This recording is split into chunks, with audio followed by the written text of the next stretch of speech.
The sky over the alien moon was always dark. The base lights never went off. It was a place where people whispered instead of spoke, because deep below, something dangerous was locked away. They called her the monster. No one knew her real name. No one had ever heard her speak. She was kept in the lowest level of the military base, inside a thick glass cage, wrapped in glowing chains. Even the bravest soldiers avoided her. But then Lieutenant Cade arrived. He was young, strong, and new. To the station. He had heard the stories about the alien woman who killed planets, about her glowing eyes and how she never moved or ate. Cade didn't believe in stories. So on his first day, while others laughed nervously and warned him to stay away, Cade did the opposite. He went down the elevator to the bottom level. Alone. The door hissed open. The room was cold, silent. Only the sound of the hum from the glass cage filled the space. And then he saw her. She was sitting on her knees, head down, long black hair covering her face. Her skin was dark purple, glowing faintly under the lights. Thick chains wrapped around her arms, her chest, even her neck. Her wrists were bruised, her shoulders scarred. Her eyes were closed, but Cade felt something heavy in the air. Like she was awake. Like she was listening. He stepped closer. The guard outside called, "Hey, don't get too close." Cade didn't. "Stop." He walked right up to the glass. For a moment, he saw his own reflection. Then suddenly she opened her eyes. Bright, glowing, unnatural purple light. Cade froze. The guards behind him pulled out weapons, but she didn't move. She just stared at him, long, silent, and without blinking. And then she tilted her head, like she was confused. Cade slowly raised his hand and placed it on the glass wall. "Do you understand me?" The alien woman didn't answer, but her glowing eyes followed his hand. One moment passed, then another. And then she moved. For the first time in years, she lifted her hand and placed it on the glass too, opposite his. The guards gasped. She had never moved before. Never responded, never reacted. "Step back, Lieutenant." The guard shouted, "Now!" But Cade stood still. He whispered, "You're not a monster, are you?" The woman blinked slowly. No one had spoken to her like that in a long time. Suddenly, the alarm buzzed. Red lights flashed. The cage powered up again, sending a shock through her chains. She cried out and fell backward. Cade turned, furious. "Why?" "She didn't do anything," the head guard replied. "Safety protocol. She's not allowed to interact. Ever." Cade looked back at her. She was breathing hard, back on the ground, arms shaking from the pain. But her eyes were still on him. Not angry, not hateful. Just tired. Broken. And maybe, just maybe, hopeful. As the door closed behind him, Cade whispered to himself, "This isn't a monster. This is someone the world locked away," without ever asking why. The next morning, Cade returned. He wasn't supposed to. After what happened, most soldiers would have stayed away. But something in her eyes stayed with him all night. Not fear, not hate, but sorrow. She didn't look like a monster. She looked lonely. The lower level was quieter than usual. The guards looked at Cade with wide eyes as he stepped off the elevator. "You again?" one said. "You're either brave or stupid." Cade didn't answer. He walked to the glass cage. She was still there, sitting in the same place. But this time, her eyes were open. She was waiting. Cade stopped a few feet from the glass. "I brought you something," he said softly. From his pack, he took out a small box of real food. Not the cold, sealed rations they dropped in her cage every few days. This was warm bread, fruit, and clean water. He placed the box on the food tray that slid under the glass barrier. The guards stared. "She never eats. Waste of time." Cade ignored them. "I don't believe that." He sat down on the floor and waited. She didn't move at first. She only watched him. Watched the box. Minutes passed. Then slowly, she crawled forward. Her chains rattled, But she didn't stop. She reached the box and opened it. Steam rose from the bread. Her nose twitched. Carefully, with shaking fingers, she picked up a piece. She didn't look at Cade. She didn't smile. She just ate. Small bites. Quiet. Focused. Like someone who hadn't tasted real food in years. The guards were stunned. Cade felt something in his chest tighten. She wasn't a killer. She was starving. He stayed there, silent, until she finished every last bite. Then, for the first time, she looked directly at him. Her glowing eyes didn't shine as bright. She looked tired, but calmer. Cade spoke again. "What's your name?" She didn't answer, but she blinked once. Then, she pressed her hand against the glass. Just like before. Cade smiled gently and placed his hand against hers again. Through the thick glass. They stayed like that for a long moment. A soldier muttered, "This is insane. What if she's tricking him?" The head guard replied, "I don't think so. Look at her eyes." Later that night, Cade reviewed old files in the base's computer. There was barely anything about her. No name, no history, just one word, classified. Another file said, "Captured during the Arathian conflict. Extremely dangerous, no communication, keep restrained at all times." But one thing caught his eye, a photo. It was her, standing in front of a burned city. But she wasn't fighting. She was holding a child. An alien child, wounded. In her arms. In her face in that photo. It wasn't rage. It was grief. Cade leaned back in his chair, heart pounding. "She didn't destroy that city," he whispered. "She was trying to save it." Back in her cage, the alien woman sat alone in the dark, but for the first time in years, she felt something strange in her chest. A warmth she almost forgot. It wasn't power. It wasn't pain. It was something weaker, but stronger. Hope. The chains had never moved. Not once. Not when the guards shocked her. Not when they tested her limits. Not even when she screamed in silence. They were made of reinforced alien steel, energy reactive, self-locking. Created for war criminals, for monsters. And yet, they hummed when Cade touched the glass again. It was his third visit. The guards didn't stop him anymore. They didn't understand what was happening, but they were starting to believe something had changed. Cade entered the observation room. He had no food today, no tools. Just himself. She sat in the corner, quiet, awake. She didn't hide from him anymore.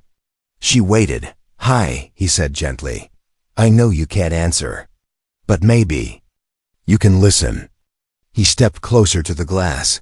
"I saw a picture of you, holding a child, in front of fire. You weren't the one burning things, were you?"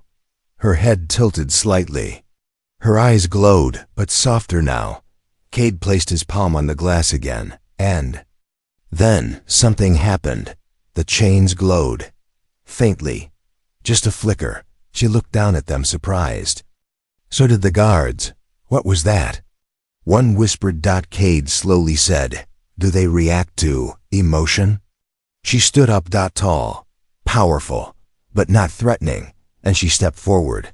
Each chain moved slightly as she walked, like they were unsure of her now. She stopped in front of the glass and raised her hand. Cade did the same. The glass vibrated. A strange energy passed through it. The chains around her wrists flickered with light, then dimmed again. Her restraints are reacting, a voice said from the control room. But why? Cade's heart pounded. Because she's not a weapon. She's something else. That night, Cade sat in his room staring at a small file he wasn't supposed to have. It was old. From a classified Arathian lab. A note was highlighted. Subject: shows signs of psychic resonance. Chains lock based on fear levels. Emotional states influence energy fields. Cade's eyes widened. Her chains are made to feed on her fear.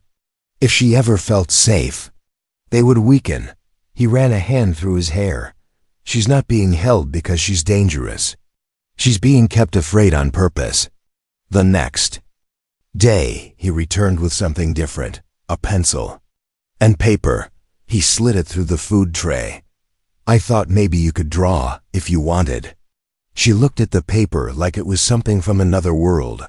Carefully, slowly, she sat down and picked up the pencil.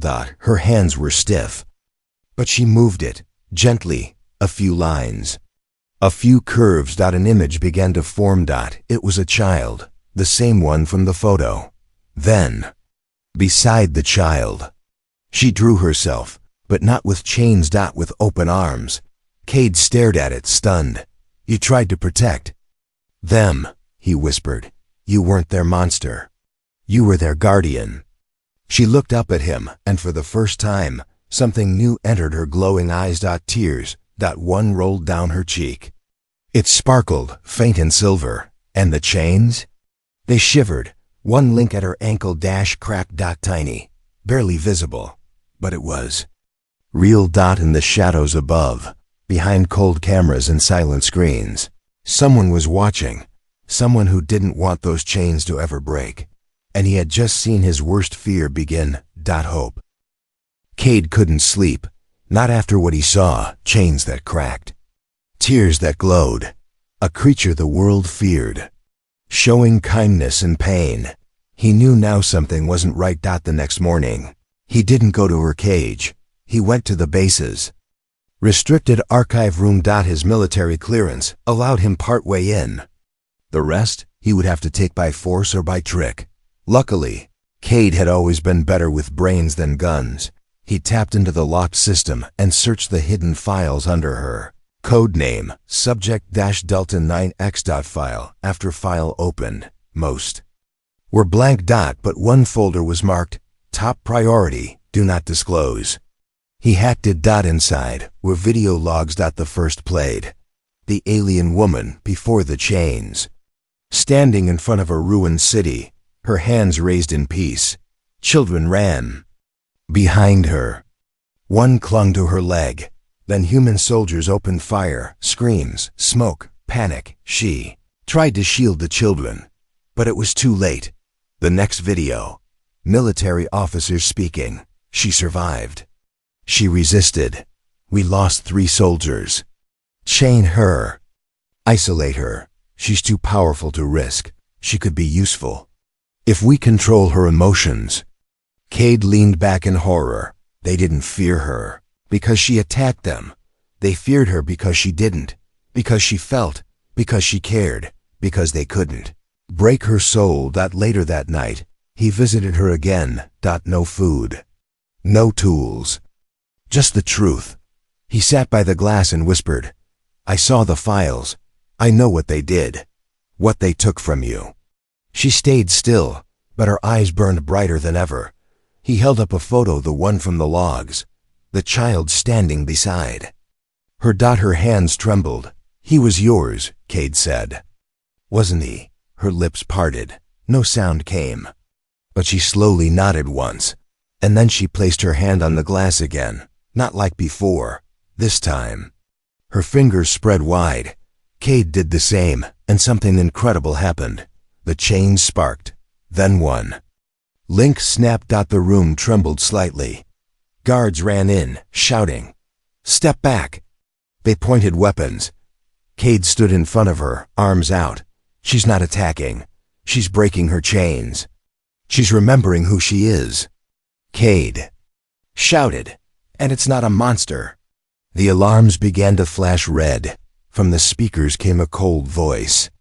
Lieutenant Cade, you are hereby suspended for breaching classified systems. Surrender immediately. Cade looked at her one last time. You're not alone, he said. Not anymore. Above the base, in a command tower, a shadowed figure turned. Off the speaker. His voice calm, cold. She remembers too much. It's time we end this. The cage was quiet. Too quiet. Cade didn't come that morning. The alien woman sat in the corner, staring at the empty space near the glass where he used to sit. She didn't cry. She didn't panic. But her hands clenched, and her heart felt heavy. She knew something was wrong. Then the lights turned red. Above, In the control room, soldiers received a new order. Subject Delta 9X is to be moved to off-world Site Black. Immediate transport. No contact allowed. Do not delay. The officer in charge didn't ask why. He just nodded. She's waking up, he muttered. Better to shut her down before it's too late. They entered her chamber in full armor. 6 men, heavy boots. Electric rifles aimed high. She looked at them with no fear. Only silence. One soldier moved forward with a stun rod. No tricks. Monster. Time to sleep again. But as he stepped closer, she stood. And the chains? They didn't hold her anymore. They shook. They glowed. And then they cracked. One by one. Snap. Snap. Her arms fell free. The soldiers raised their weapons. Stop. One yelled, don't move. She didn't attack. She stepped forward, calm, tall, eyes glowing bright. They fired. The blasts hit her skin, but bounced off in sparks of light. Then she raised her hand. A pulse of energy exploded from her body. The soldiers flew backward like paper in the wind. Across the base, alarms screamed. Cade was locked in a holding room, wrists cuffed, his rank stripped. A voice crackled over the comms. Subject is breaking containment. Evacuate Sector 9. Cade kicked the wall. No, don't hurt her. A guard outside laughed. It's too late. You fell for a monster soldier. Now she'd tear this place apart. But Cade knew better. She wasn't destroying things out. Of rage, she was breaking. Free. She didn't kill the soldiers. She walked past them. Straight to the door. It opened with a wave of her hand, like it had always obeyed her. Just forgotten how. She didn't run. She went up, toward the cells. The labs. The place where her pain began, and she stopped at the glass wall where Cade was being held. Through it, he saw her standing free, glowing like a fallen star. He smiled through bloodied lips. You made it. She placed her hand on the glass. Cade did the same. Again. And the wall shattered. Not with force, but with will. She reached out and touched him. No chains. No fear. Just her hand in his. And for the first time since her world fell apart, she smiled. Outside, in the black sky above the base, ships were already coming. More soldiers. More weapons. More fear. But she didn't turn away. Cade looked up at her. If we stay, they'll kill us. She looked down at him. No, she finally whispered. Her voice was soft, cracked, like a forgotten song. If we stay, I'll protect you. They ran through fire, not flames but alarms, panic, and soldiers. Screaming orders into radios. Doors slammed shut. Lights flashed red. The whole base was shaking. But she didn't stop. She had broken her cage. Now she would break the ones who built it. Cade limped beside her. He was still hurt, weak from his time in the cell, but her hand never left his arm. Where she walked, doors opened. Where she turned, walls bent. Power followed her, silent and unstoppable. And yet, she didn't kill anyone, only disarmed, only knocked back, only protected him. Soldiers blocked the exit to the shuttle bay. You won't leave, the commander shouted. We've got heavy guns now. She stepped in front of Cade. The commander pointed. She's the reason this base is burning. Cade replied, voice raw. No, you are. You locked a protector in a cage. You tried to erase a soul. The commander didn't listen. He gave the signal. Fire. The guns roared. She moved faster than light. She raised her arms, and the bullets stopped mid-air. Not with shields. Not with machines. With will. Metal floated, twisted, fell. The soldiers stared. Some dropped their weapons. The commander didn't. He pulled a knife and charged Cade from behind. But before he could strike, she screamed. The air cracked like thunder. Floor split, and the commander flew into a wall and never moved again. Silence. Cade looked up at her. Her eyes glowed like stars, but her lips trembled. She didn't enjoy the power. She only used it. For him. You saved me, he said softly. She knelt beside him and whispered her first full sentence. You were the first to see me. Not fear me. Cade touched her cheek. You were never a monster. She closed her eyes, and in that moment, she felt stronger than she ever had when chained. Because now, she had purpose. They entered the escape shuttle together. Smoke rose. Behind them, the base crumbled. But the stars ahead were open. Cade sat in the co-pilot seat, blood on his shirt but peace in his heart. She stood beside him, silent, watching the stars pass. He looked at her. Where should we go? She answered without turning. Home. He blinked. Your world is gone. She turned her glowing eyes to him. Then I'll build a new one, with you. Far behind them, a quiet signal blinked from deep space. A forgotten satellite. Old, cracked, and still listening. A voice whispered through it, ancient and broken. Delta 9X is active and free. The stars were quiet now. The warships had faded. The alarms were gone. And the moon that once held her cage was just a memory. The shuttle floated through deep space, guided only by Cade's hands and her silent gaze. She didn't speak often. She didn't have to. Everything she needed to say lived in her eyes. They landed on a quiet planet, green hills, deep forests, no cities, no armies, just peace. Cade built a small shelter. He joked that it was half shipwreck, half cabin. She helped him, lifting beams, shaping stones with her hands, guiding trees to grow the way she wanted. Her power wasn't for war anymore. It was for creating now, for healing. At night, they sat by a fire. She stared at the flames. He stared at her. She was no longer the shadow in chains. Her eyes still glowed. Yes, but so did her smile, soft, rare, real. Cade handed her an old photo, the one of her holding the child. Back on her homeworld. I scanned it before we left. He said, I thought you'd want to keep it. She took it carefully, like it was glass. Then, after a long pause, she turned to him, reached out, touched his face with both hands. He froze, not in fear, but in awe. Her fingers were warm, alive, gentle. And then, in a whisper so soft it almost vanished with the wind, she said, Thank you for seeing me. Tears filled Cade's eyes, not because of pain, but because, in all the battles he had fought, all the horrors he had seen, this moment was the only one that felt truly human.